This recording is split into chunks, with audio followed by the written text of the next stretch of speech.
এলেন ঘুরলেন, এক কথায় প্রচারের শেষ মুহূর্তে পরিবর্তনের পালে ঝড় তোলার চেষ্টা করলেন রাহুল গান্ধী। সোমবার 4টি জনসভা থেকেই সিপিএমকে চাঁচাছোলা ভাষায় আক্রমণ করলেন কংগ্রেস সহসভাপতি। সিপিএম এর বিরুদ্ধে কেন্দ্রীয় অর্থ আত্মসাতের অভিযোগও করলেন তিনি।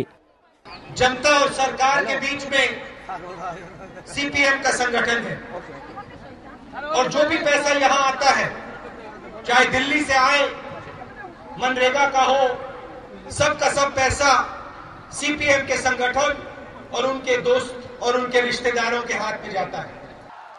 কংগ্রেস সহসভাপতির অভিযোগ, সিপিএম এর রাজনীতির সঙ্গে বাস্তবের কোনো যোগ নেই। পৃথিবী বদলাচ্ছে, অথচ বদলাবে না সিপিএম। তাদের এই রাজনীতি নিয়ে চীনা কমিউনিস্টরাও বিস্মিত, দাবি রাহুলের। বললেন, বাজার অর্থনীতির আজকের বাস্তব চীন মানলেও মানতে নারাজ সিপিএম।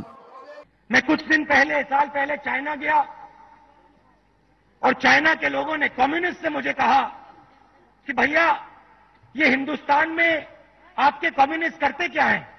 इनको ये समझ में नहीं आ रहा है कि दुनिया बदल गई है। चाइना के कम्युनिस्ट कह रहे हैं मुझे, और मुझसे सवाल पूछ रहे हैं कि भैया हिंदुस्तान में जो कम्युनिस्ट हैं ये कब बदलेंगे?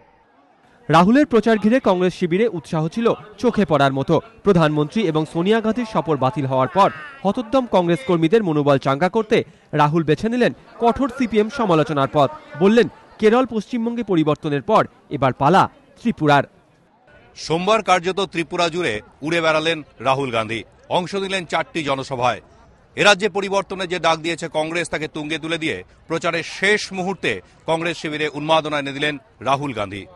ক্যামেরায় প্রবীর সামন্তর সঙ্গে দীপক ঘোষ, এবিপি আনন্দ, আগরতলা।